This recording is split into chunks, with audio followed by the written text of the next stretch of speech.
Billionaire father catches the new housekeeper teaching 5 languages to his autistic daughter, and what happens next is unbelievable. The wall clock read 7:15 in the morning when Holden Mercer closed the front door. The sound of the latch echoed through the empty hallway, but he was already too far gone to hear it.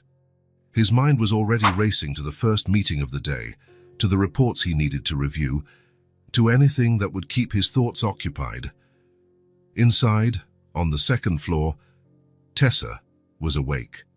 She always woke up early. At 5 years old, she had a routine she followed as if it were law. Wake up at 7, sit on the floor of her room, pick up the brown-haired doll that slept beside her. The doll's name was Sarah, at least that was the name Holden had given her. Tessa never confirmed or denied it. She just picked up Sarah and began her silent day. Tessa's room was a universe of its own. Dolls of all kinds occupied the shelves. Blondes, brunettes, redheads, some in elegant dresses, others in simple clothes. There were porcelain dolls that shone in the window light and cloth dolls worn by time. They all had one thing in common. They were perfectly organized, each in its exact place. Tessa knew every one of them. She knew where they were, how they were dressed, what expression they had on their faces. If someone moved a doll, and it had happened before, she would notice instantly. She wouldn't scream, wouldn't cry. She would just stand at the bedroom door, watching, until everything was back to normal. The Mercer house was the kind of place you'd see in magazines. An impeccable facade, a well-kept garden, windows always clean. The neighbors would comment on how Holden kept everything perfect, even as a widower. "He must have an excellent cleaning lady," they'd say. They didn't know that he was the one who cleaned, vacuumed, organized. The physical labor calmed him, gave purpose to his restless hands. Inside, however, the house breathed differently. There was a heavy quietness, as if the air were denser. The hallways echoed with solitary footsteps. The dining room, with its table for 6, received only 2 plates, and even then, rarely at the same time. Holden tried, he really did. Every morning, before leaving, he would knock lightly on Tessa's bedroom door. "Good morning, sweetie. Daddy's going to work now." Silence. "Are you going to be okay? Mrs. Morrison is coming to see you later." More silence. He would wait a few seconds, as if time could change anything. Then he would sigh and go down the stairs. Mrs. Morrison was the elderly neighbor who looked after Tessa during the day. A kind woman, but one who didn't understand much about different children. She would bring cookies, turn on the television, try to talk. Tessa accepted her presence because she was used to it, but she didn't interact. She stayed in her room, with her dolls, in her private world. Holden had tried school. 3 different schools, in fact. The first one said Tessa needed special care they couldn't provide. The second tried for a few weeks but called almost every day. She doesn't participate in activities. She doesn't respond when called. The other parents are concerned. The third didn't even accept her enrollment. He stopped trying. At work, Holden was a different man. He commanded meetings, made tough decisions, solved complex problems. His colleagues respected him. His clients trusted him. He was the kind of person who made things happen, but when he came home, he felt lost. How do you talk to a daughter who doesn't answer? How do you show love to someone who pulls away when you try to hug them? How do you be a father to a child who seems to live on another planet? These questions haunted him on his way back. Every afternoon, in traffic, he would rehearse conversations that never happened. He imagined Tessa running to hug him at the door, telling him about her day, asking him to read her a story. But when he got home, he found only the familiar silence. Tessa had her ways of communicating. He knew that. When she was happy, she would line up the dolls in perfect rows.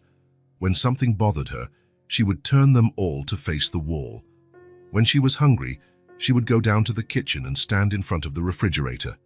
Holden had learned to decipher these signals, but he still felt like a foreigner trying to understand a complex language. The dolls were her obsession and her refuge.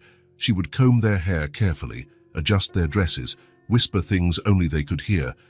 Sometimes Holden would watch her through the crack of the door, seeing her interact with her silent friends in a way she never had with him.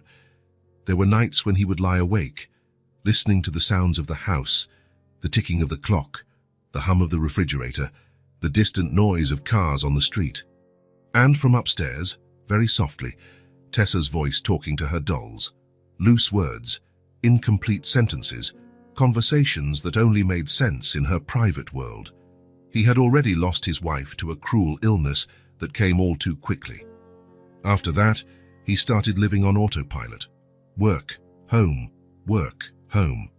A mechanical routine that protected him from the pain, but also distanced him from everything, including Tessa. Without realizing it, he had built an invisible wall between them, thinking he was protecting them both. The silent house held two lonely hearts. A man who didn't know how to love a different child, a girl who didn't know how to show she wanted to be loved. And somewhere, between the perfectly aligned dolls and the empty hallways, there was a bridge waiting to be built. Holden didn't know it yet, but that bridge was about to arrive. When the cab stopped in front of the Mercer house, Eleanor Marlowe took a deep breath before grabbing her suitcase. The house was beautiful, bigger than she had imagined. A well-kept garden, light curtains in the windows, everything very organized. It looked like something out of a catalogue. "Good luck, miss," the driver said as he took the payment. Eleanor smiled and walked to the door. She had answered the job ad just 3 days ago, seeking housekeeper for domestic care and child supervision. The phone interview was brief. Holden Mercer seemed like a practical, direct man who didn't waste time beating around the bush. She rang the doorbell and waited. The morning sun was strong, making her squint a little. At 27, Eleanor carried a calmness that didn't match her age. Her brown eyes had a quiet depth, like someone who has seen enough not to be easily startled. The door opened and Holden appeared, wearing a dark suit and a perfectly knotted tie. "Elena Marlowe." "Yes, Mr. Mercer. Please come in." The house inside was even more impressive. Elegant furniture, paintings on the walls, everything clean and in order. Elena noticed, however, that something was missing. Maybe brighter colors, or that natural mess of a home where people actually live. It was like a model home, too beautiful to be real. "I'll show you the house and explain your duties," Holden said, guiding her through the living room. "As I mentioned on the phone, besides the cleaning and organizing, I'll need you to keep an eye on my daughter, Tessa. How old is she?" 5. Holden paused, his gaze becoming distant for a moment. "Tessa is autistic. She lives in her own world most of the time." Eleanor just nodded. She showed no surprise, nor that uncomfortable curiosity that usually appeared when the topic came up. "She speaks very little. Almost not at all, actually," he continued.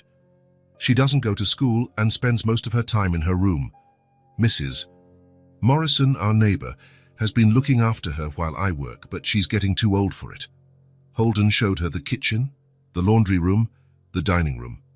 He explained the schedules, where the cleaning supplies were, how he liked things to be organized. He spoke like someone giving instructions in a business meeting. "Your room will be this one," he said, opening the door to a room on the ground floor. It was simple but comfortable. A single bed, a closet, a small desk by the window. "The bathroom is down the hall to the right." Elena placed her suitcase on the bed. "May I meet Tessa now?" The question seemed to catch Holden by surprise. See, people usually left that for last, like saving the hardest part for the end. "Of course," he replied, hesitant. "She's in her room. 2nd floor, first door on the left. But don't expect much. She doesn't usually react well to new people." Elena went up the stairs calmly. Holden followed her, keeping his distance as if he didn't want to interfere. When they reached the hallway, he pointed to the half-open door. "I'll let you go in alone. Tessa feels more comfortable when there aren't too many people in her room." Eleanor nodded and approached slowly. She knocked softly on the door. "Tessa, may I come in?" There was no answer. Elena pushed the door gently and entered. The room was a world of its own. The walls were a soft blue, and there were dolls everywhere. Dozens of them, perhaps over 100, arranged on shelves, chairs, small tables. Each seemed to have its specific place in an order that only made sense to the one who created it. In the center of the room, sitting on the rug, was Tessa, a small girl, with brown hair and delicate features that resembled her father's. She wore a simple blue dress and white socks. In her hands, a dark-haired doll that she was carefully arranging. Eleanor didn't move. She stood at the door, observing. She didn't speak, didn't try to get closer. She just waited, respecting the space of that small universe.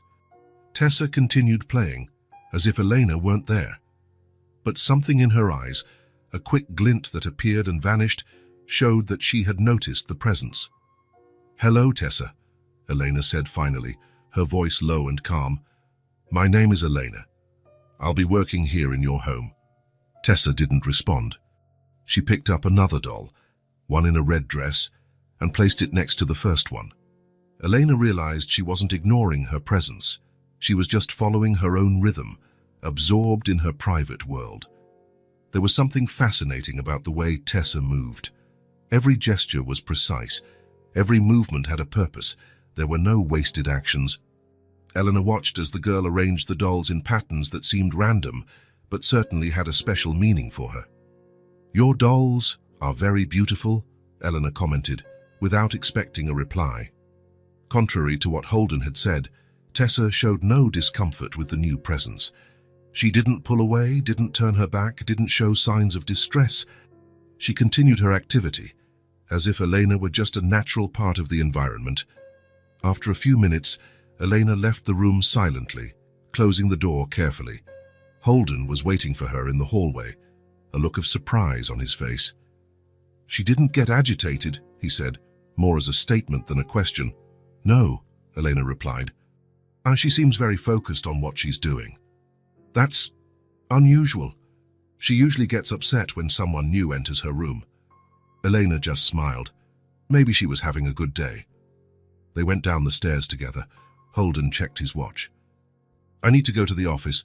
Mrs. Morrison will be here in an hour to stay with Tessa, as usual.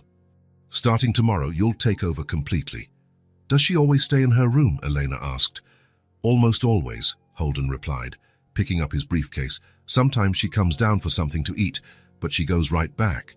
It's the place where she feels safe." When Holden left, Eleanor was alone in the living room. She looked around at the beautiful, empty house, thinking of the silent girl upstairs. There was something in this place, a quiet sadness, an absence that went beyond the physical space. She began to work, cleaning, organizing, getting to know every corner of the house.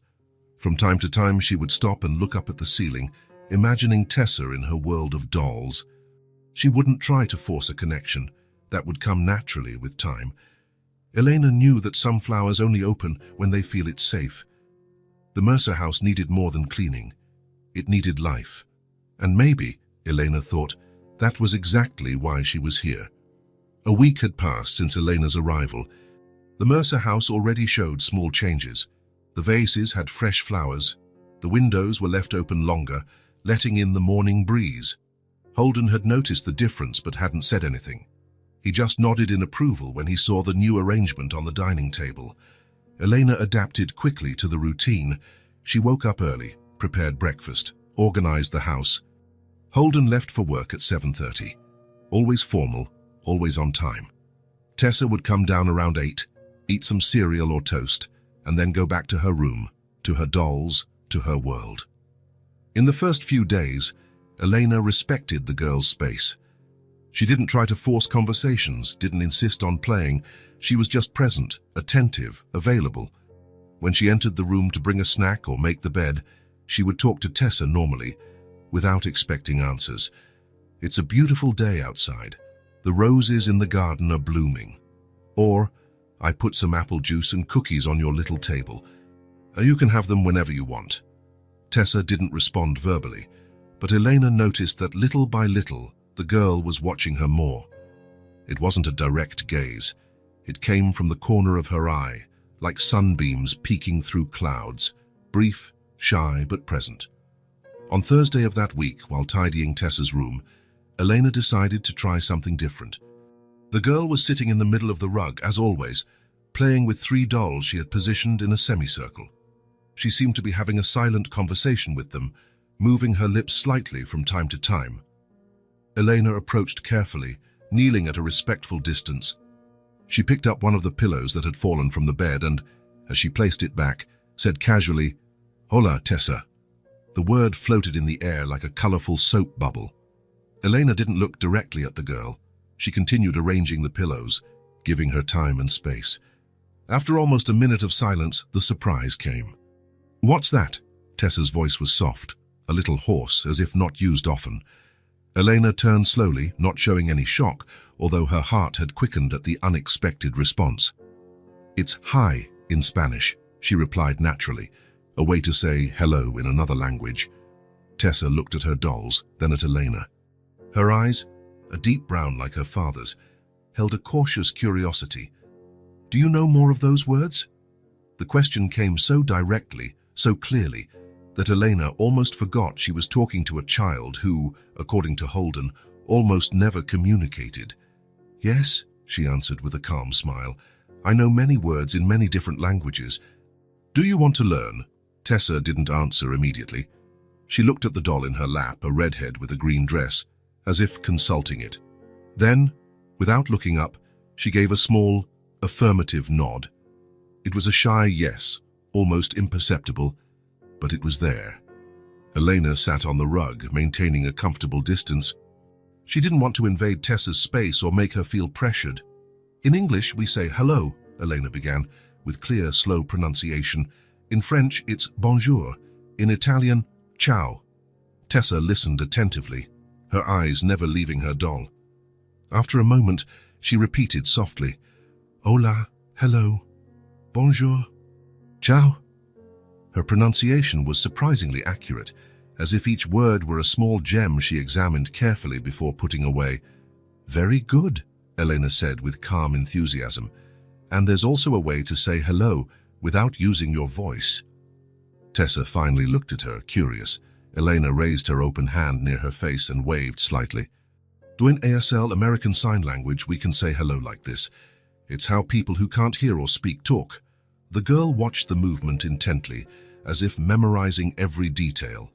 Then, still holding her doll with one arm, she raised her other hand and imitated Elena's gesture, almost perfectly. It was in that moment that Elena had an idea. "Tessa, would you like your dolls to learn to speak in different languages too?" For the first time that morning, a true spark appeared in the girl's eyes. It wasn't a smile. Her face remained serious, focused. But there was a new light there, a flicker of genuine interest. Tessa looked at the dolls arranged around her and then at Elena. "Sarah, can they learn?" "Of course they can," Elena replied. "We can teach each one a different language. How about that?" Tessa thought for a moment, and then, to Elena's surprise, held out the redhead doll toward her. "This is Lily. She can speak English." It was the first time Tessa had mentioned the name of one of her dolls, the first time she had shared a piece of her inner world. "Nice to meet you, Lily," Elena said, pretending to greet the doll. Then, in English, she added, "Hello, Lily. How are you today?" Tessa pulled the doll back and held it close to her ear, as if listening to it speak. After a moment, she said, "Lily is fine. She wants to know how to say thank you in English." "Thank you," Elena replied. In English, obrigada is thank you. "Thank you," Tessa repeated, and then brought the doll to her ear again. She nodded seriously, as if receiving instructions, and then pointed to another doll, one with black hair and a blue dress. "This is Sophie. She wants to speak French." Thus began the game that would change everything. Elena showed her how to say thank you in French, merci, in Spanish, gracias, in Italian, grazie, and how to make the sign for thank you in ASL. Tessa absorbed every word, every gesture, with impressive concentration. She didn't smile, didn't show emotion openly, but there was a different vibration about her, as if a switch had been flipped. In the following days, the game continued and expanded. Elena brought a small notebook and wrote the words down so Tessa could see how they were spelled. Although the girl couldn't read completely yet, she paid attention to the shapes of the letters, the differences between the words in each language. "How do you say agua in Spanish?" Tessa asked one afternoon, while they were playing with a doll in a blue dress that had been designated as the Spanish doll. "Agua," Elena replied. "It's pronounced agua, with a very soft G-E. Agua, Tessa repeated, savoring the word. And in French? Ew, Elena said. It looks strange, doesn't it? It's spelled E-A-U, but pronounced O. Tessa frowned, intrigued by the disparity between spelling and pronunciation. This kind of linguistic curiosity seemed to fascinate her especially. Little by little, the vocabulary grew. Colors, animals, everyday objects. Elena realized that Tessa had an extraordinary memory. She only needed to hear a word once or twice to store it perfectly. One sunny morning, while Elena was tidying the room, Tessa surprised her. She had arranged 5 of her favorite dolls in a circle, and pointing to each one, said, "This is Lily, she speaks English. This is Sophie, she speaks French. This is Carmen, she speaks Spanish. This is Bella, she speaks Italian. And this is Nina, she speaks with her hands." Elena stopped what she was doing, touched by the girl's meticulous organization. It was the first time Tessa had taken the initiative to structure the game. "Very good, Tessa. Do you remember how each of them says, 'Good morning'?" Without hesitation, the girl went from one doll to the next. "Good morning, bonjour, buenos dias, buongiorno." When she got to Nina, the ASL doll, Tessa made the sign for good morning, touching her chin with her flat hand and then moving it forward and away, with a precision that surprised Elena. "Perfect," Elena exclaimed, genuinely impressed. Tessa didn't smile. Smiles were still rare, but her eyes had a different glint. There was pride there, the satisfaction of mastering something, of being capable.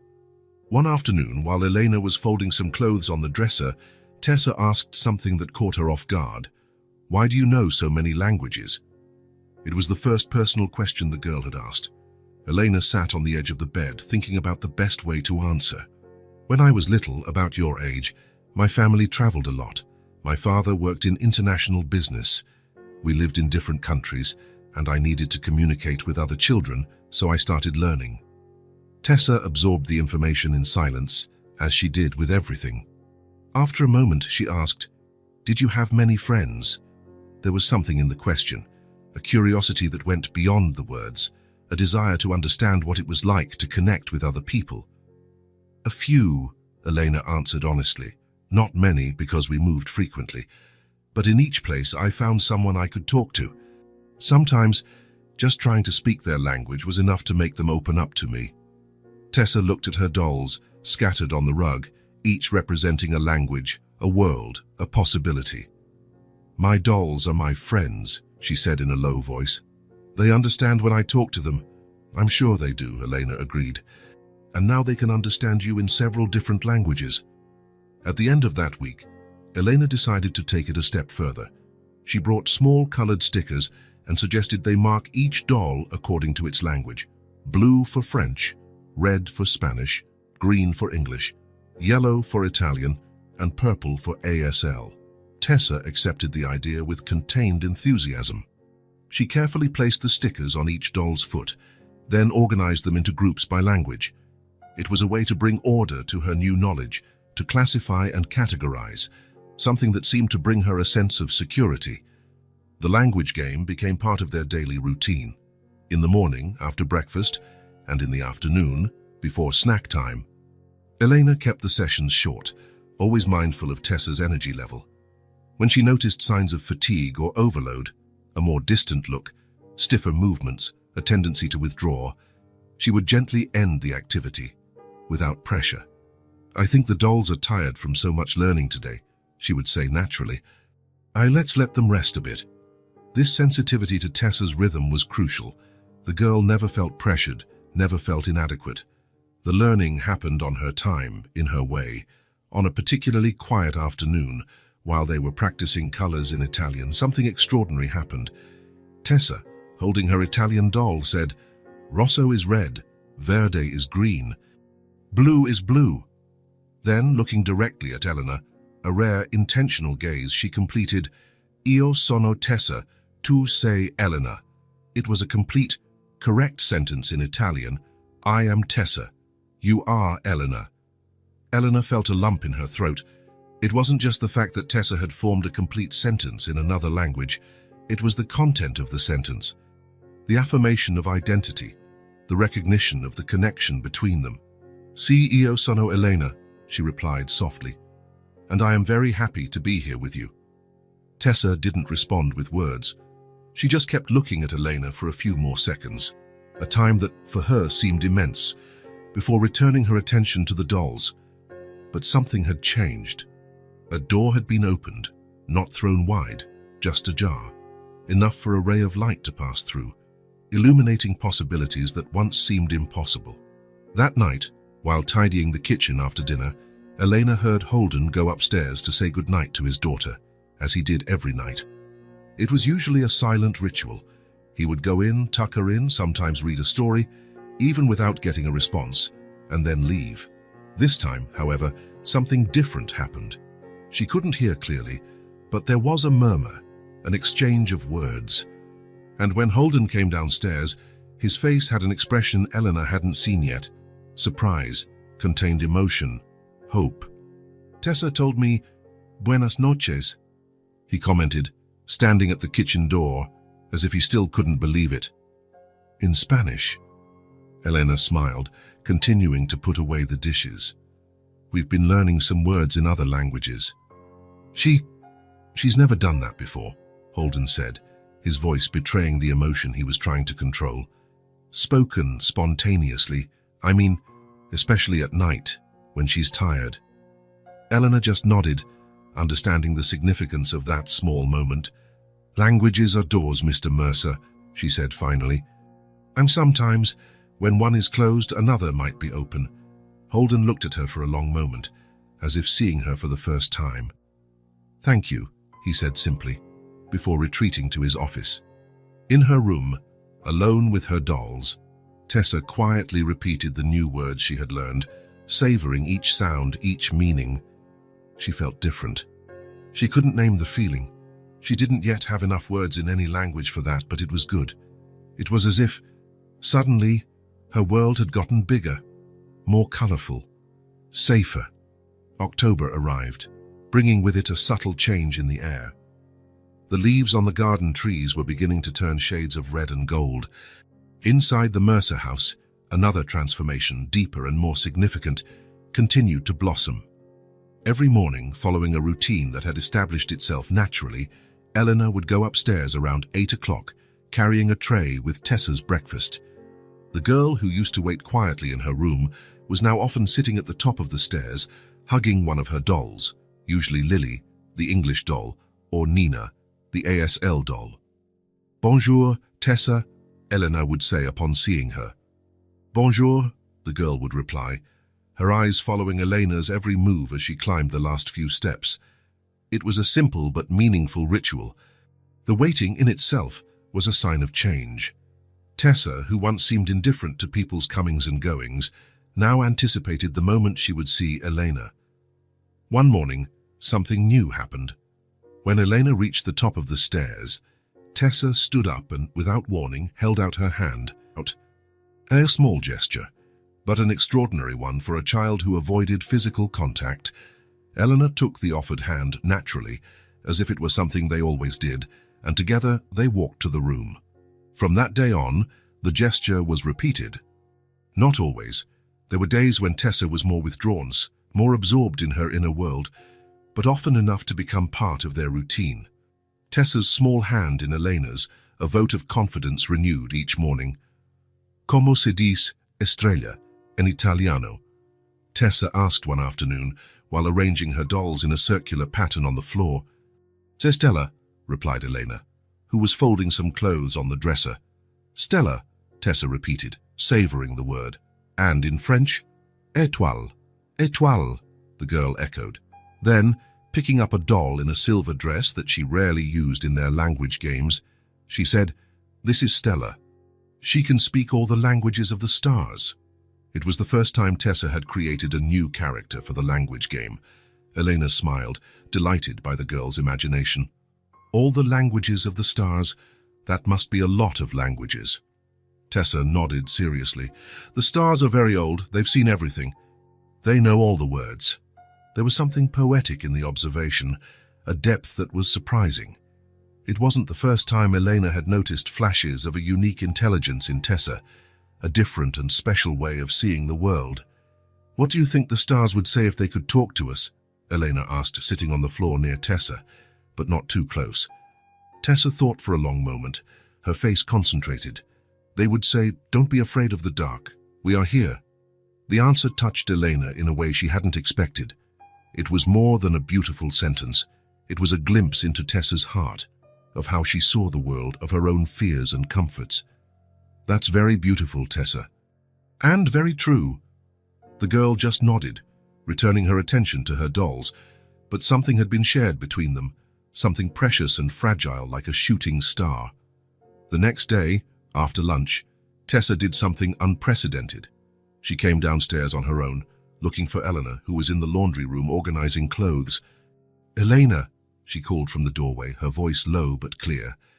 Elena turned casual, surprised to see Tessa there, away from her room, deliberately seeking her out. "Hi, Tessa. Do you need anything?" The girl shook her head, then said, "I want to show you something." It was an invitation, the first Tessa had made spontaneously. Elena left the clothes aside and followed the girl upstairs to her room. There, Tessa went to a small wooden box on her shelf, a box that Elena had never opened while tidying up, respecting the child's privacy. Tessa opened the box carefully and took out a doll different from all the others. It was older, with a slightly faded dress and messy blonde hair. It had marks of use, of love, of time. "This is Mia," Tessa said, holding the doll with reverence. "She was my mom's." Elena felt a lump in her throat. It was the first time Tessa had mentioned her mother. Holden had briefly told Elena about his wife's passing when Tessa was only 2, but the subject never came up between him and his daughter, at least not in Elena's presence. "She's very special," Elena said softly. Tessa nodded. "Mia doesn't speak any languages.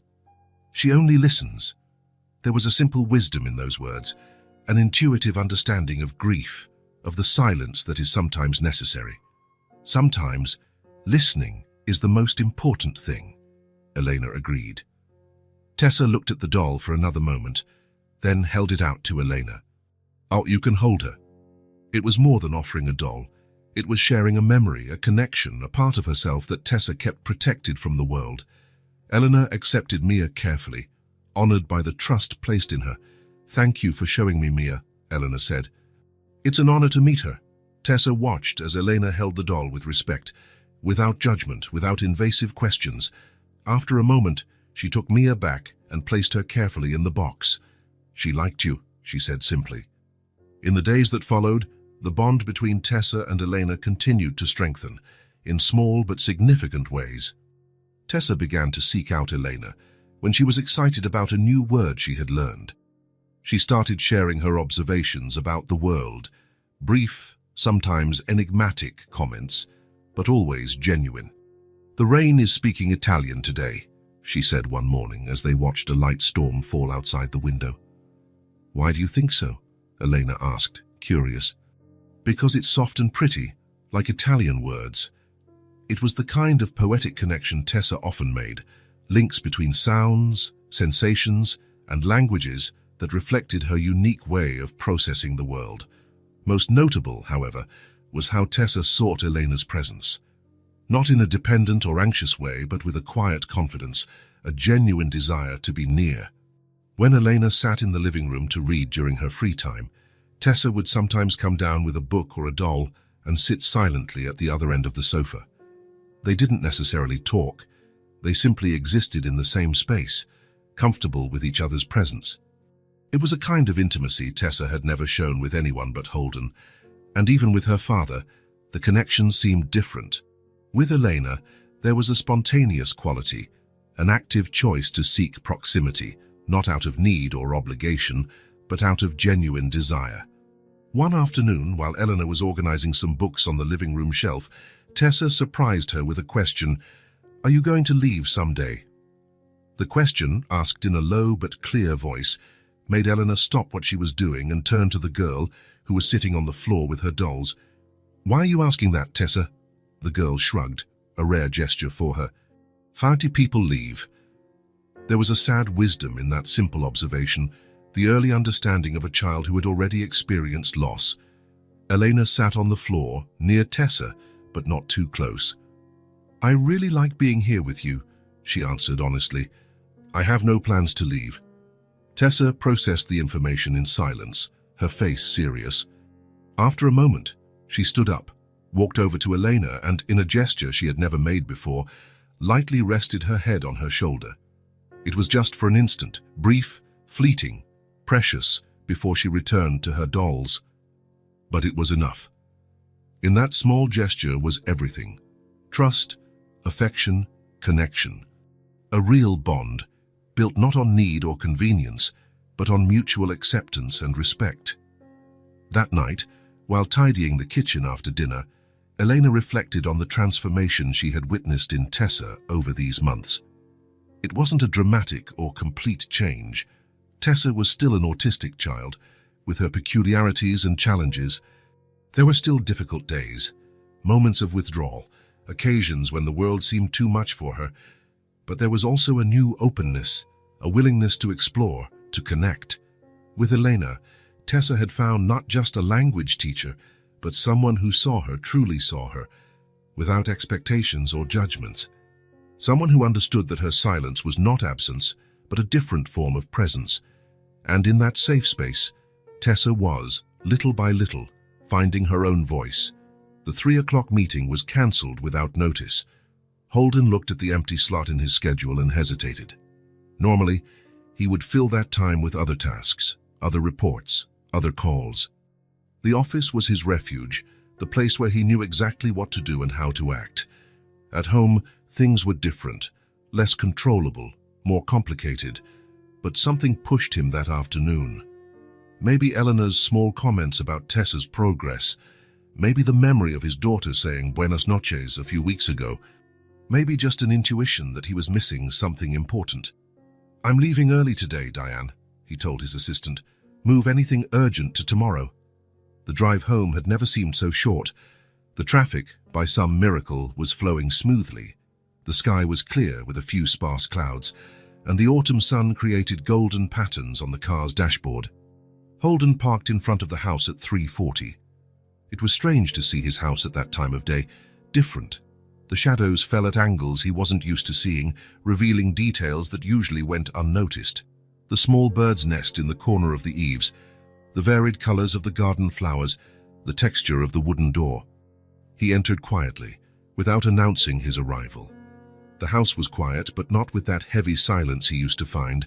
There was something different in the air, an energy, a presence that went beyond the physical.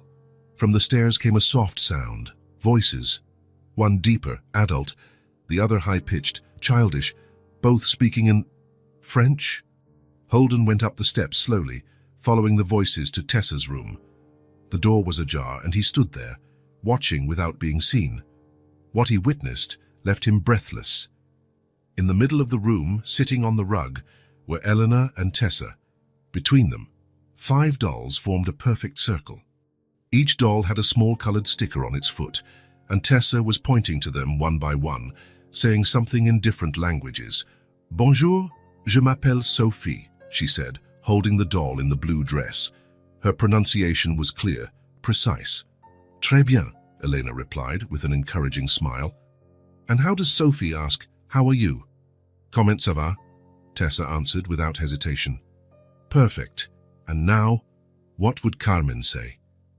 Tessa picked up another doll, one with a red dress.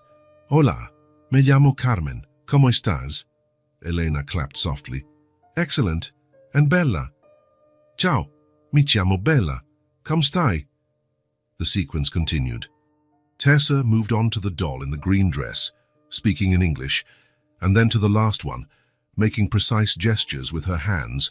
ASL, Holden realized, stunned. But it wasn't just the command of languages that impressed him. It was Tessa, his daughter, who rarely spoke, who avoided eye contact, who always seemed distant, was fully present in that moment. Her eyes shone with concentration, and could it be pleasure? There was a lightness in her movements, a fluidity he had never seen before, and then it happened. Tessa laughed. It was a brief, almost contained sound, but undeniably a laugh. Eleanor had made some comment about one of the dolls having a funny accent, and Tessa responded with that small, crystalline laugh that Holden hadn't heard in years. The sound hit Holden like a wave, making him lean against the doorframe. An intense, almost painful emotion rose from his chest to his throat. That's when Elena saw him. "Mr. Mercer," she said, surprised.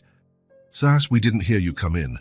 Tessa turned quickly, her body instantly more tense, her face returning to its usual neutral expression. But there was something different even so, a remnant of that light Holden had glimpsed seconds before. "Daddy," she said simply. "Hi, sweetie," Holden replied, his voice a bit hoarse. "Sorry to interrupt. My meeting was cancelled." Eleanor started to get up. We were just practicing languages," Holden completed, entering the room slowly. "I saw it was impressive." Eleanor smiled, relaxing a little. "Tessa has an incredible gift for languages, an extraordinary memory and perfect pronunciation." Holden looked at his daughter, who had returned her attention to the dolls, arranging them in a precise line. "I didn't know that," he said, more to himself than to Elena. There was a moment of silence, only the soft sound of the dolls being arranged by Tessa filling the room. "Kasham, well, I'll leave you to it," Elena said finally. "I have a few things to finish in the kitchen." When she left, Holden sat on the floor, near Tessa, but keeping a respectful distance. He watched his daughter arrange the dolls, each in its exact place. "Do you like learning different languages?" he asked, trying to keep his voice casual. Tessa didn't answer immediately. When she finished lining up the last doll, she said, without looking at him, "Yes, each language has a different sound, like different songs." It was the longest sentence Holden had heard from her in a long time. And it wasn't just the number of words, but the quality, the clear articulation, the complete thought, the surprising metaphor. That's very interesting, Tessa," he said, genuinely amazed. "Which is your favorite language?" Tessa thought for a moment. "Italian for happy days, French for rainy days, ASL for when I don't want to make noise." Holden felt something tighten in his chest. How had he never noticed this depth in his daughter, this sensitivity, this understanding of the world? "Yes, and for talking to Daddy?" he asked, trying to keep his voice steady. Tessa finally looked at him, briefly. "All of them, a little bit of each." The rest of the afternoon passed quietly. Holden didn't try to force more conversation, just stayed in the room, sometimes watching Tessa play, sometimes looking out the window, absorbing the reality of what he had witnessed. As the sun began to set, he went down to the kitchen. Elena was preparing dinner, chopping vegetables with precision. "She's never communicated like that," Holden said, without preamble, leaning against the kitchen counter. "I've tried private tutors, child development specialists, therapists. She wouldn't open up." Elena continued chopping the vegetables for a moment, thoughtful. "She didn't need someone to teach," she finally replied, with serenity. "She needed someone to be with her, on her own time." The simplicity of the answer struck Holden as an obvious truth he had never seen. "How did you know?" he asked, a rare vulnerability in his voice. Eleanor put the knife on the cutting board and looked at him. "I didn't know, I just watched, I listened." Not with the expectation that she would be one way or another, but accepting her exactly as she is. Holden absorbed the words, feeling them resonate with something deep inside him, an intuitive knowledge that had been smothered by years of worry, frustrated expectations, and fear. "The first day I met Tessa," Elena continued, "I noticed how she organized her dolls. There was a logic there, a pattern. I realized she wasn't absent. She was just processing the world in a different way. Later, when I discovered her response to words in other languages, it was like finding a door that was already there, waiting to be opened." "I should have seen it," Holden said, running a hand through his hair in a gesture of frustration. "I'm her father. I should have noticed." "Sometimes we're too close to see clearly," Elena replied, no judgment in her voice. "And you were dealing with your own pain, too." The indirect mention of his wife's death made Holden look away. It was true. After losing Charlotte, he had closed himself off, taking refuge in work, in routine, in the predictable certainties of his professional life. Without realizing it, he had distanced himself emotionally, not just from Tessa, but from himself. "She's in there," Elena said softly. "Whole, brilliant, sensitive. She just expresses herself differently. Sees the world from an angle most of us have never experienced." Holden nodded, feeling a complex mix of emotions: gratitude, hope, and a twinge of sadness for the lost time. "Thank you," he said simply, "for seeing what I couldn't see." Eleanor smiled slightly. "It's not too late, Mr. Mercer. It's never too late."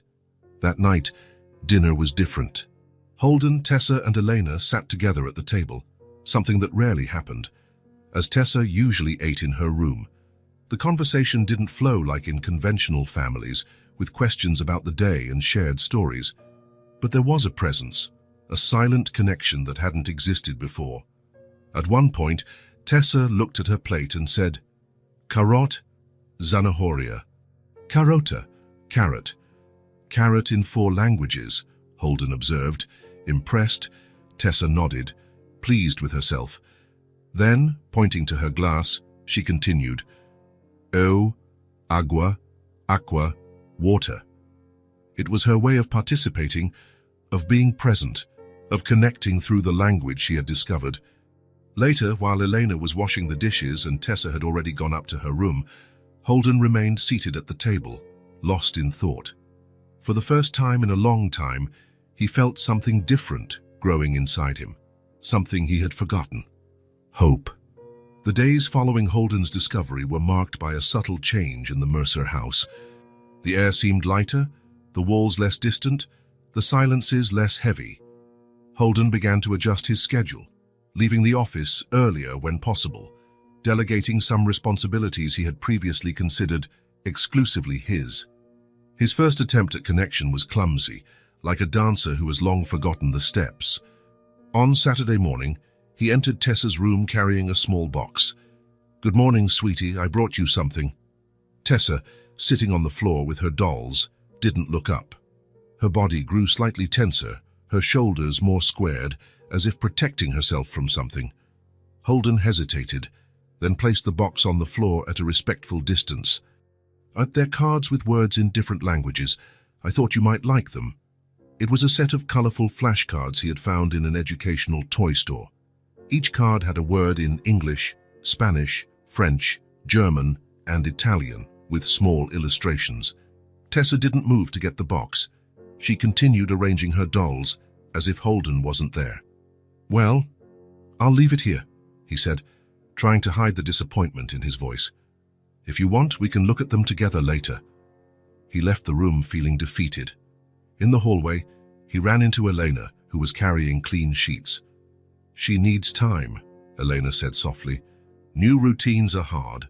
Holden nodded, trying to understand. "But she opened up to you so quickly."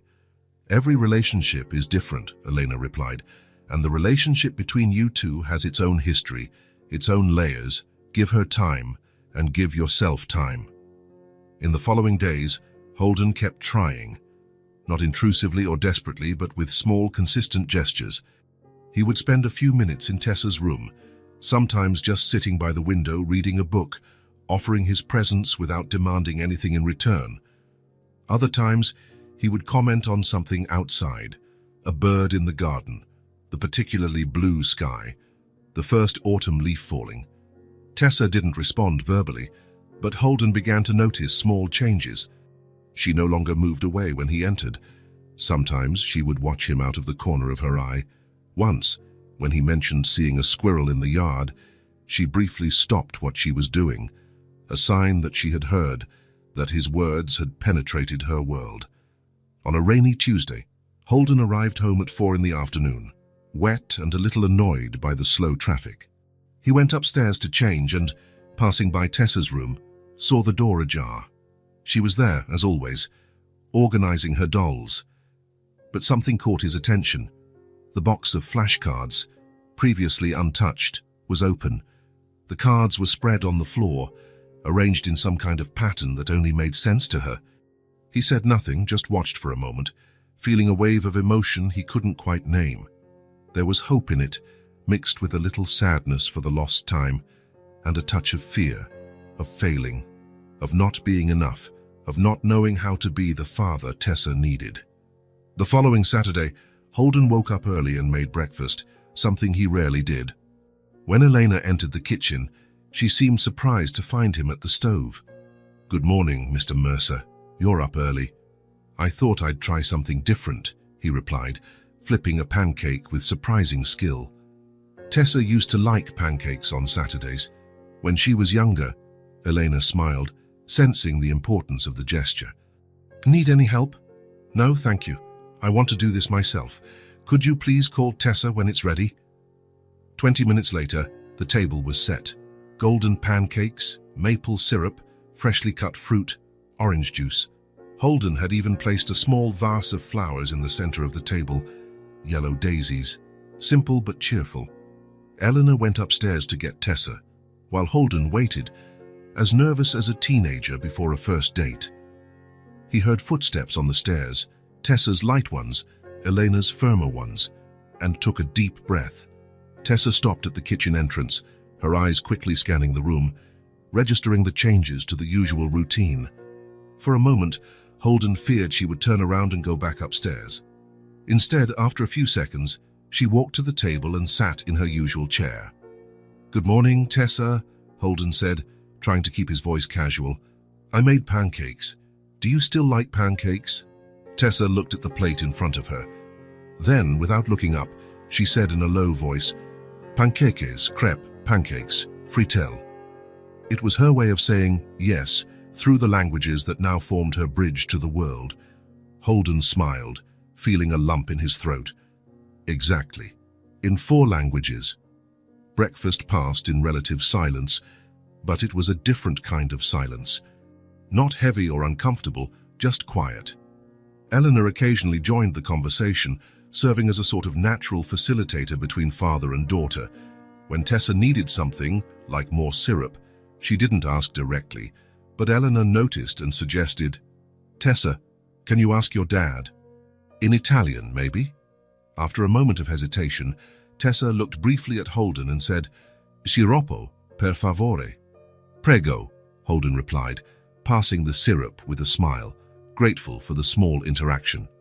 After breakfast, while Eleanor washed the dishes, Holden asked Tessa if she would like to show him the language cards. To his surprise, she nodded and went upstairs, with him following at a respectful distance. In the room, Tessa pointed to the cards arranged on the floor. Holden realized they weren't random.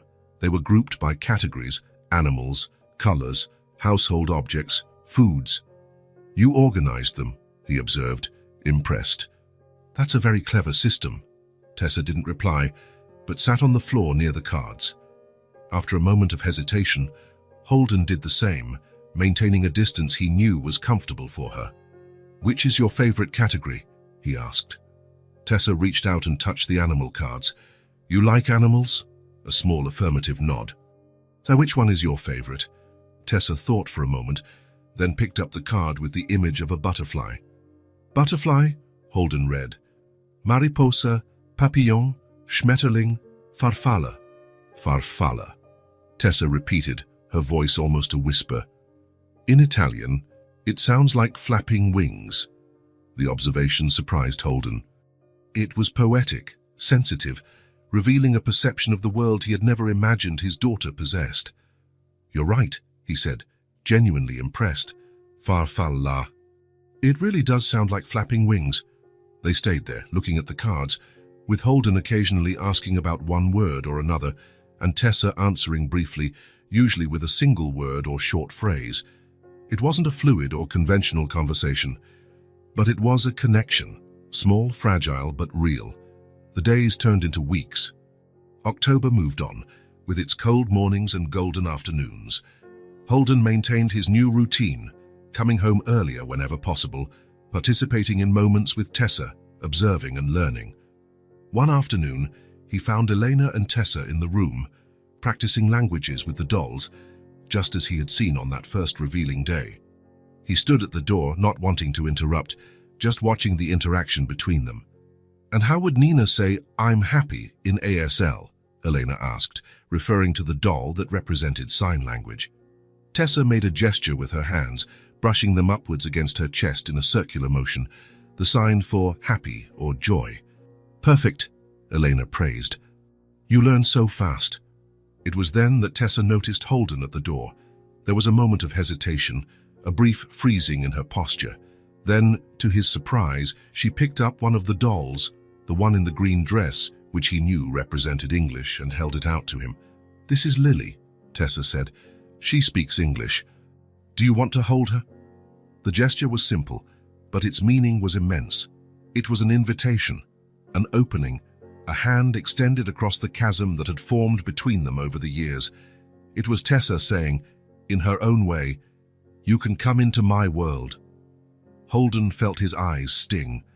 He entered the room slowly and accepted the doll carefully, as if he were receiving something precious and fragile, which in fact he was. "Hello, Lily," he said, sitting on the rug with them. "It's a pleasure to meet you." Across the circle, Eleanor watched discreetly, a small smile on her lips. There was something deeply satisfying in witnessing that moment, not just professionally but humanly, a reconnection, a small, everyday miracle. From that day on, something definitively changed in the dynamic between Holden and Tessa. Not dramatically or suddenly, real transformations rarely are, but in a constant and significant way. Holden began to actively participate in the language sessions. At first, he was mostly an observer, holding a doll or flipping a card when asked. Gradually, he became more involved, learning alongside Tessa, sometimes making pronunciation mistakes that made the girl correct him seriously.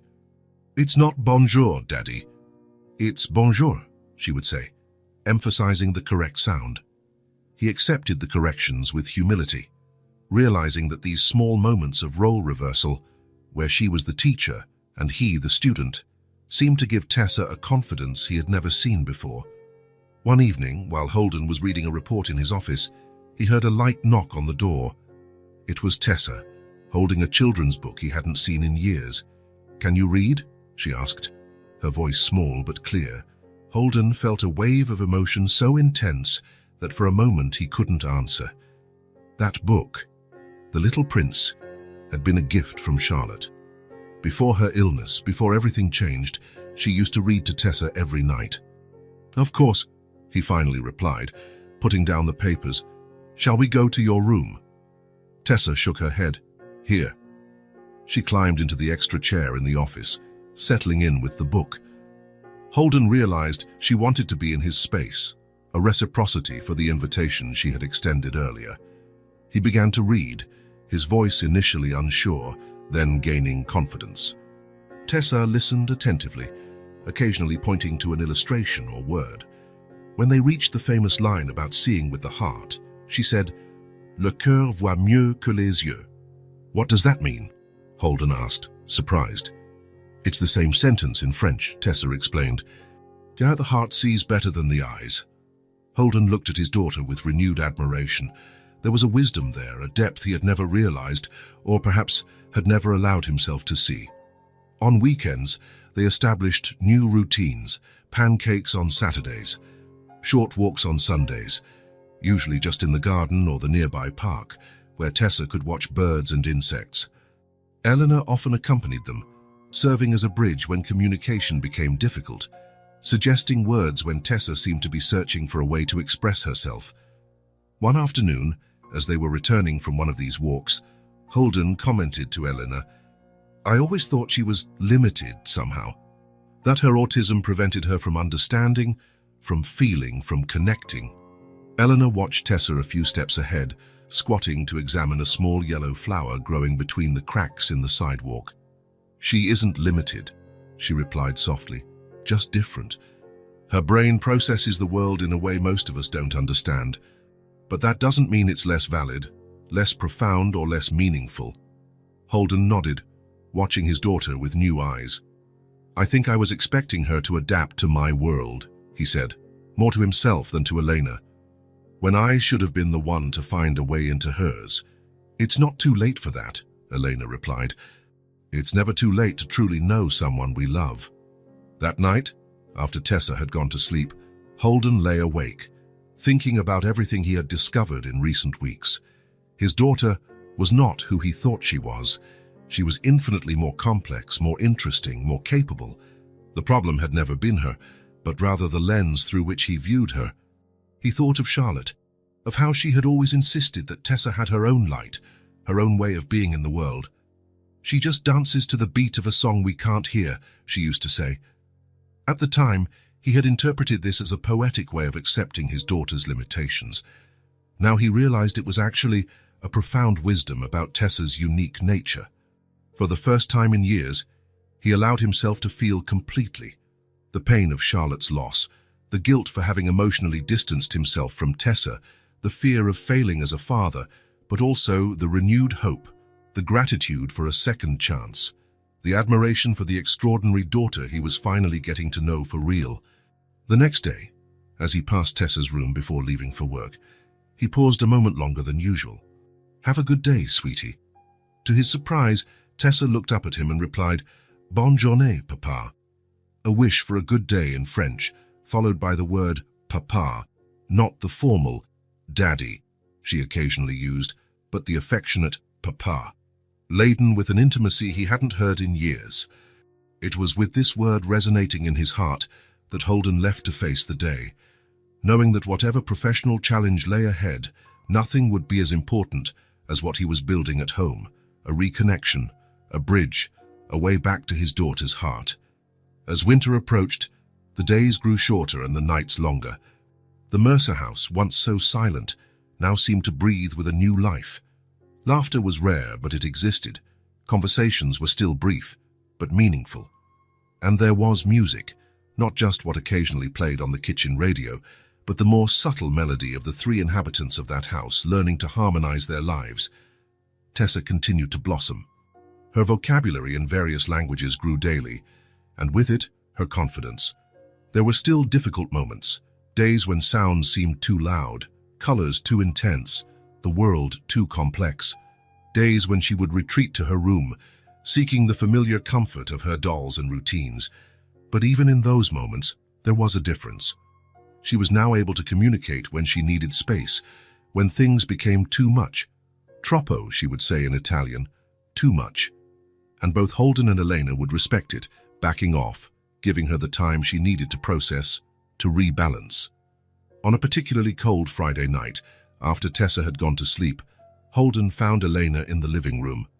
She was sitting by the window, a book open in her lap, watching the first snowflakes of the season fall gently outside. "A glass of wine," he offered, holding 2 glasses. Eleanor seemed momentarily surprised by the invitation, but smiled and nodded. "Thank you." Holden sat in the opposite armchair, handing her one of the glasses. For a moment, they just enjoyed the comfortable silence that had settled between them, no longer the tense silence of the first few months, but something quieter, more familiar. "Tessa asked me today how to say snow cloud in Japanese," Holden commented with a small smile. Eleanor raised her eyebrows. "Japanese? That's new. What did you say?" "That I had no idea," Holden laughed. "And that maybe you would know." "Yuki no Kumo," Elena replied after a moment's thought. "Though my Japanese is quite rusty." Holden watched her with curiosity. "How many languages do you speak anyway?" Elena took a small sip of wine before answering. Fluently. 6. "Spanish, English, French, Italian, Portuguese, and German. I have a basic knowledge of Japanese, Russian, and Arabic, and a little ASL, of course." "Impressive," Holden said, genuinely amazed. "I've always struggled with languages. I took 3 years of French in high school and can barely ask for directions." Eleanor smiled. "It's a matter of practice. And necessity. How did you learn so many?" The question hung in the air for a moment. Elena looked at the snow outside, as if searching for the words in the white shapes dancing against the dark sky. "I had a privileged upbringing," she said finally. "My family had resources." There was something in her tone, a studied lightness that didn't match the weight of the words, that piqued Holden's curiosity. "Had?" Elena nodded, still looking out the window. "We lost everything when I was 15. My father made some bad investments, trusted the wrong people. In 6 months, we went from a 6-bedroom mansion to a 1-bedroom apartment in a not-so-great neighborhood. Holden hadn't expected such a direct revelation. "I'm sorry." "Don't be," Elena replied, finally turning to him. There was no self-pity in her eyes, just a quiet clarity. "It was the best thing that could have happened to me." "How so?" Elena placed her glass on the side table, gathering her thoughts. "Before that, I was a spoiled, overprotected teenager, alienated from reality. I had private tutors for music, art, languages, things I took for granted that I didn't even realize were privileges." She paused, a small smile appearing on her lips at the memory. "When we lost everything, it was like a hurricane had passed through our lives. Suddenly, there was no driver to take me to school, no more designer clothes, no more international trips. My father fell into a depression. My mother, who had never worked, got a job as a secretary. That must have been hard," Holden commented, trying to imagine a young Elena facing such an upheaval. "It was," she admitted. "The first few months were terrible. I was angry, confused, resentful. I felt like my future, my identity, had been stolen from me." She looked at the snow again, now falling more heavily. "Then, one day, I was helping my mother unpack the few things we had brought to the new apartment. I found an old notebook where I used to write down phrases in different languages. I started flipping through it and realized something. Those words, that knowledge, no one could take that from me. The house was gone, the money was gone, even some friends had disappeared. But what I had learned, that remained." Holden nodded, understanding. He himself had found refuge in knowledge after losing Charlotte, though in a different way, more as an escape than as a strength. "That's when I started taking languages really seriously," Elena continued, "no longer as a rich girl's hobby, but as something that could define me, sustain me. I got a scholarship to finish high school and then college. I tutored to help out at home. I used what I knew to build something new." "And your parents?" Holden asked. "My father never fully recovered. He passed away 5 years ago from a heart attack. My mother lives in a small town upstate with my aunt. They're doing okay, all things considered." Holden noted how Elena spoke of her history without drama or self-indulgence. There was a quiet strength there, an acceptance that he admired. "I think I can understand why you and Tessa connected so easily," he said after a moment. "You truly value knowledge, not as status or a tool, but as something essential." Elena smiled, surprised by the insightful observation. "I'd never thought of it that way. But I think you're right. When you lose everything external, you start to value what's internal, what no one can take from you." They fell silent for a moment, watching the snow that now covered the garden with a white, untouched blanket. "How did you deal with it all?" Holden finally asked. "The loss, the change. It seems you came out of the experience stronger, not more bitter." Eleanor reflected for a moment before answering. "At first, it was hard not to feel bitter, not for the material loss itself, but for the feeling that the future I had imagined had been stolen. It took me a while to realize that future was never really mine. It was just a possibility, not a guarantee." She paused, choosing her words carefully. "What I had left was what no one could take away, what I knew, and who I chose to be." The simplicity and depth of the sentence struck Holden. There was a wisdom there that resonated with his own journey, the struggle to redefine himself after loss, to find meaning when the map of life is suddenly torn and redrawn. "Who you chose to be," he repeated, almost to himself. "Every day is a choice," Elena continued. "I can choose to see what I lost or what I gained. I can mourn the life I could have had, or embrace the one I have. In the end, what really matters isn't what happens to us, but how we respond to it." Holden thought of his own response to losing Charlotte, the withdrawal, the plunge into work, the emotional distance from Tessa. He had chosen the safety of absence, the control of distance. Only now was he beginning to find his way back. "You are a remarkable woman, Elena Marlowe," he said finally, raising his glass in a small toast. She smiled, a light blush coloring her cheeks. "Just someone who learned some hard lessons early in life." They continued talking as the snow fell outside, forming a silent blanket over the world. They talked about books, music, places they'd like to visit. Holden told her a little about his work, about the challenges of balancing professional responsibilities with his new determination to be more present for Tessa. It was the first time they had talked like this, not as employer and employee, but as two people sharing stories, discovering common ground, building a bridge of mutual understanding. When the living room clock struck 11, Elena stood up, collecting her empty glass. "It's getting late. We've got a busy day tomorrow." Holden nodded, also getting up. "Thank you for the conversation, and for sharing your story." "Thank you for listening," she replied with a sincere smile. As he went upstairs to check on Tessa before turning in, Holden reflected on what he had learned. Eleanor's story had touched him not only for the courage and resilience it showed, but for the parallel with his own situation. Both had faced profound losses, radical changes. The difference was in the response. What I had left was what no one could take away. What I knew, and who I chose to be. Elena's words echoed in his mind. Who had he chosen to be after losing Charlotte? What choices was he making now, every day, regarding Tessa, himself, the future? He stopped at his daughter's bedroom door, watching her sleep peacefully, surrounded by her dolls. There was so much to learn, so much to rediscover. And maybe, he thought, it was never too late to choose to be someone better, someone more present, someone braver. Outside, the snow continued to fall, covering the world with new and unexplored possibilities. The last days of December brought not only the snow piling up on the windowsills, but also a subtle and profound transformation within the Mercer house. Like a flower that, after a long winter, finally finds the warmth needed to open its petals, Tessa began to reveal herself in ways that surprised both Holden and Elena.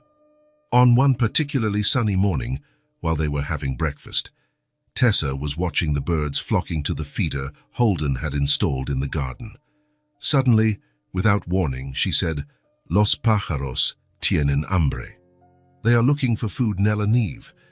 The sentence, which combined Spanish, English, and Italian in a mix that made perfect sense to her, caught Holden by surprise.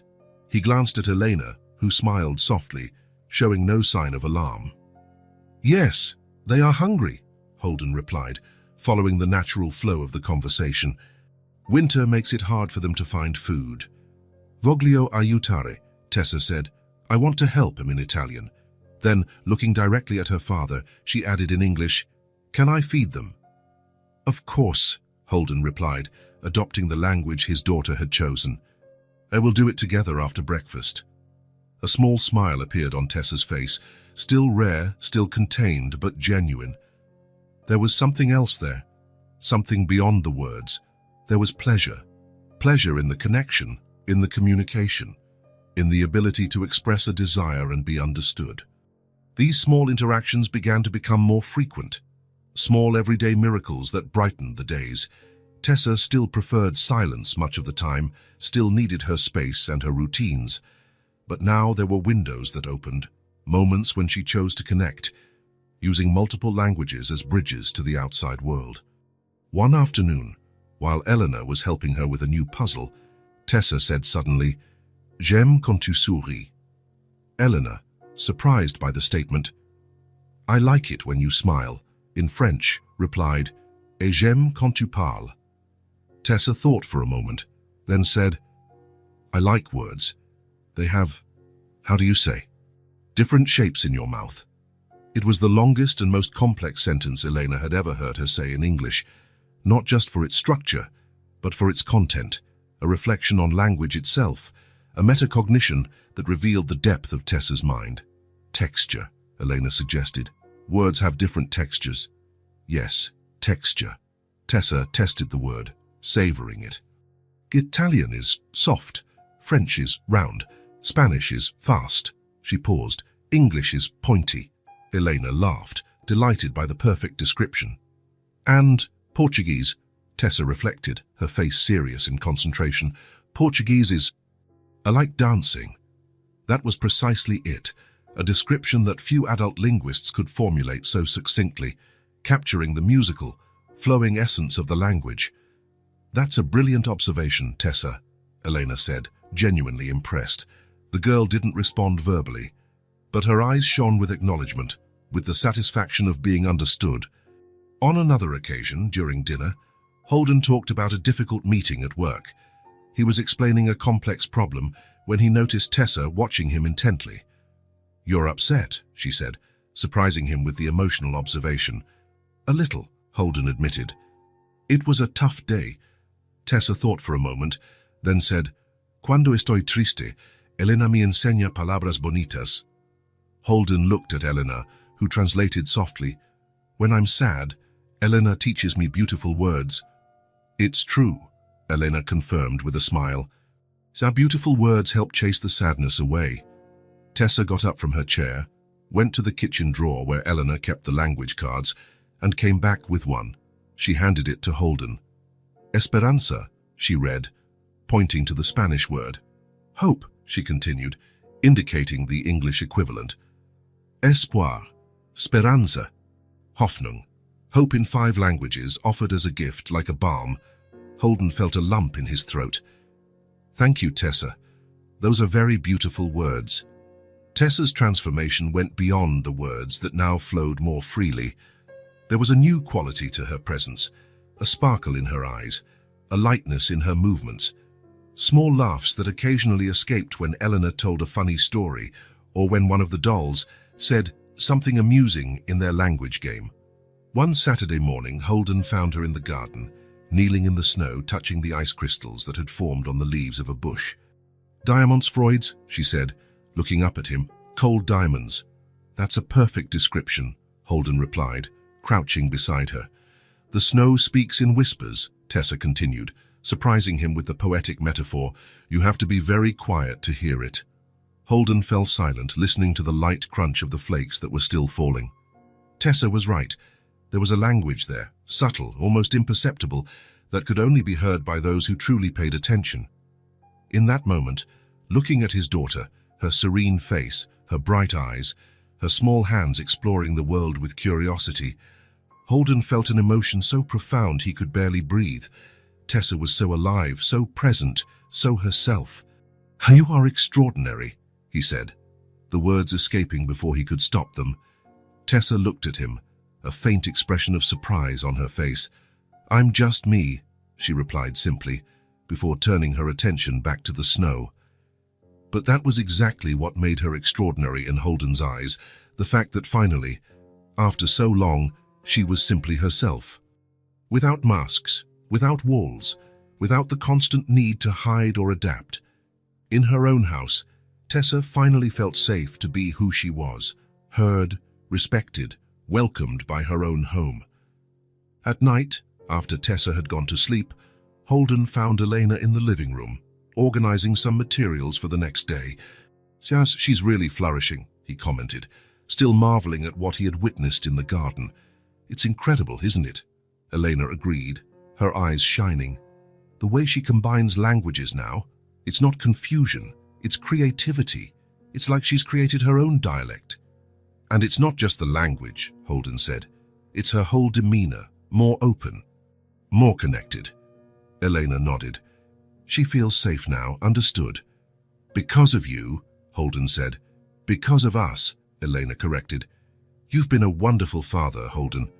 The effort you've made, the way you've learned to communicate with her, it's made all the difference." Holden smiled, grateful for the acknowledgement. There was a moment of comfortable silence between them. "I noticed you got that call today," he finally commented, referring to a phone call Elena had taken earlier. "It sounded important." Elena hesitated before answering. "It was from the Jefferson Language Institute. They're looking for a language professor for the next semester." "Oh," Holden said, feeling an unexpected tightness in his chest. "That's a great opportunity." "Yes," Elena agreed, her gaze distant. "It would be full-time, with benefits, a good salary." Holden tried to keep his voice casual, ignoring the sudden anxiety he felt. "Are you going to take it?"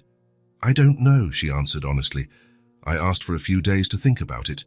Holden nodded, trying to process the idea of Eleanor leaving their lives. The thought was more disturbing than he expected. "You're brilliant, Eleanor," he said finally, trying to sound rational, adult. Maybe this house isn't enough for your talent. You deserve an opportunity like that. The words came out forced, almost rehearsed, as if he were trying to convince himself as much as her. That's when they heard it, a small noise on the stairs. They both turned to see Tessa standing there, still in her flannel pajamas, hugging one of her dolls.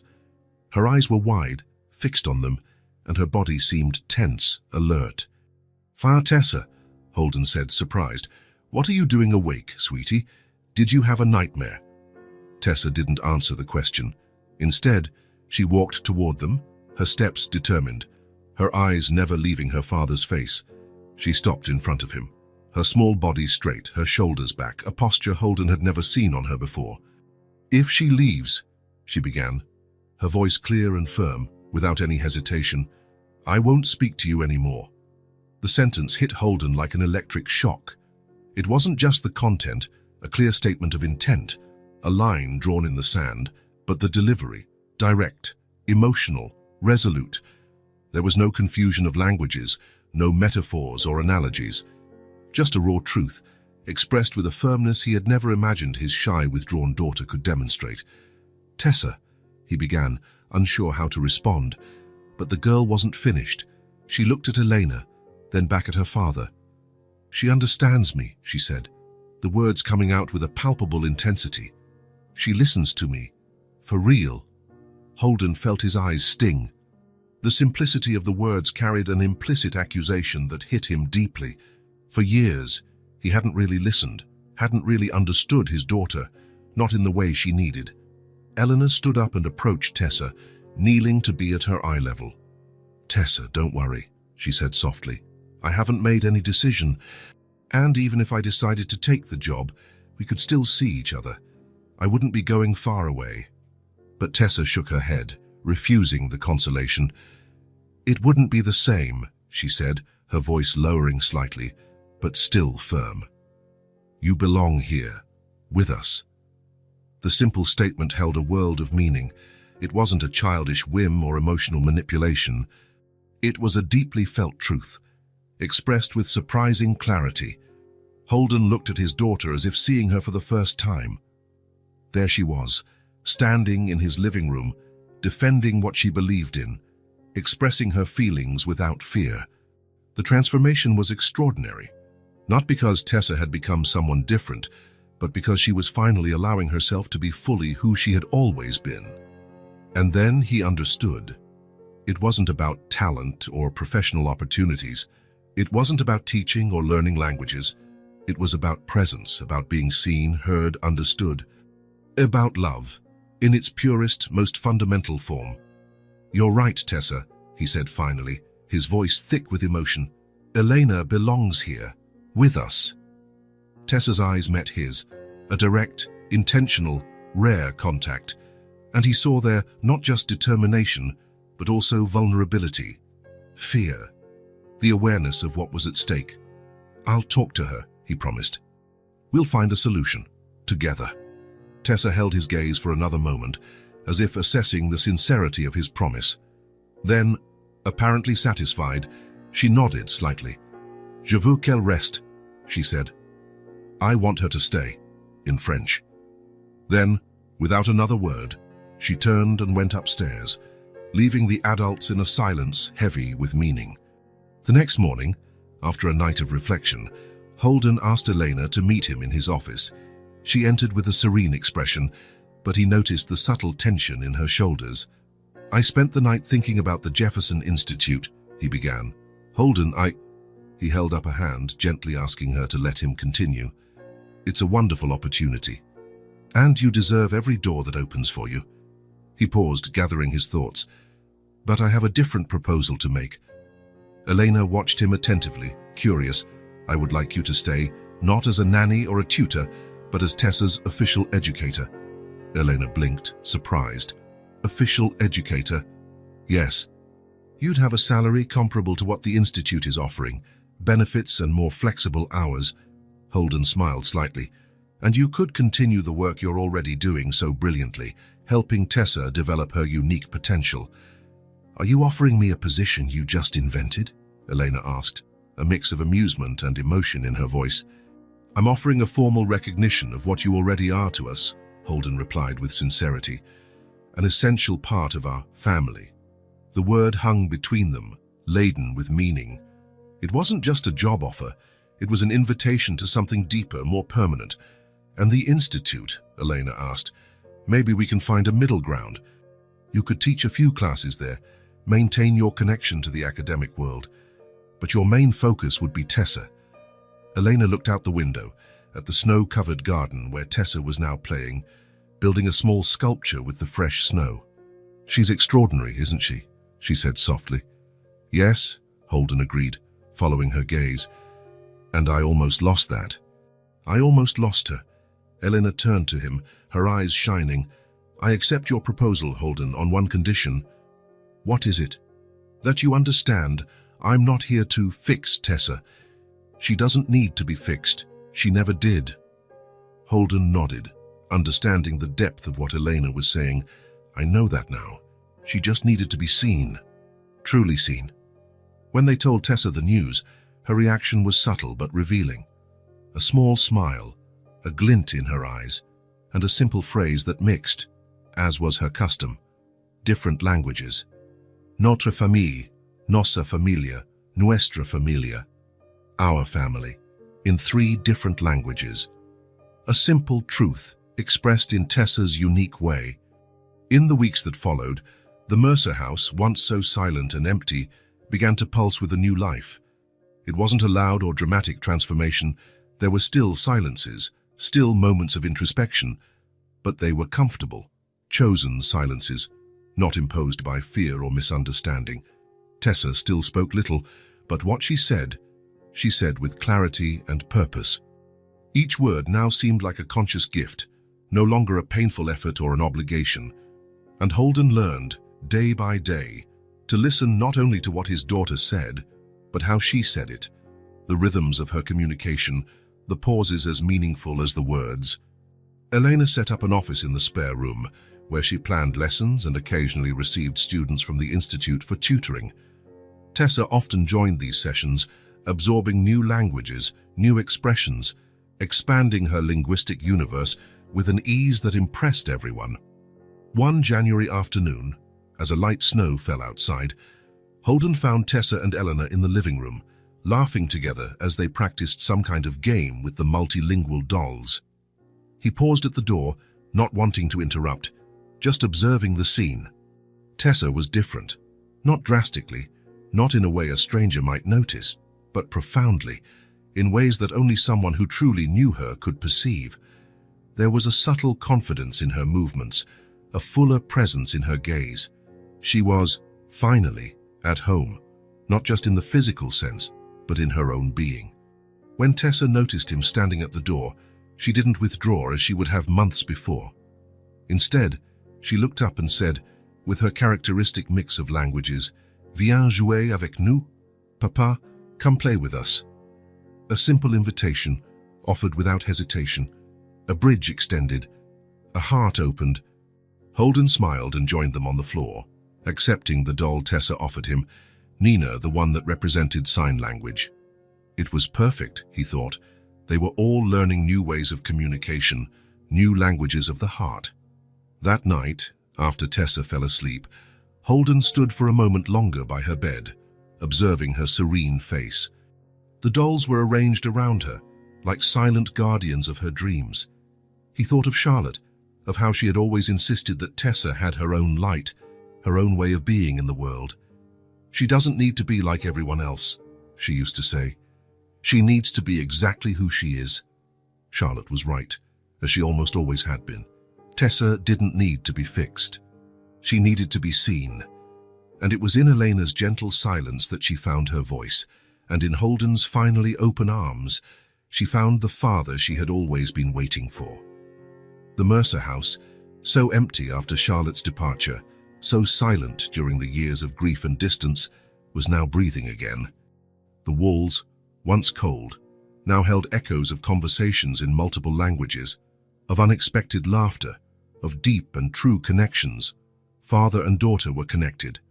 Elena was staying. Everything was, finally, in its place. If this story touched your heart, subscribe to the channel and turn on notifications so you don't miss the next ones. Leave a like because it helps this story get recommended to more people. See you in the next story.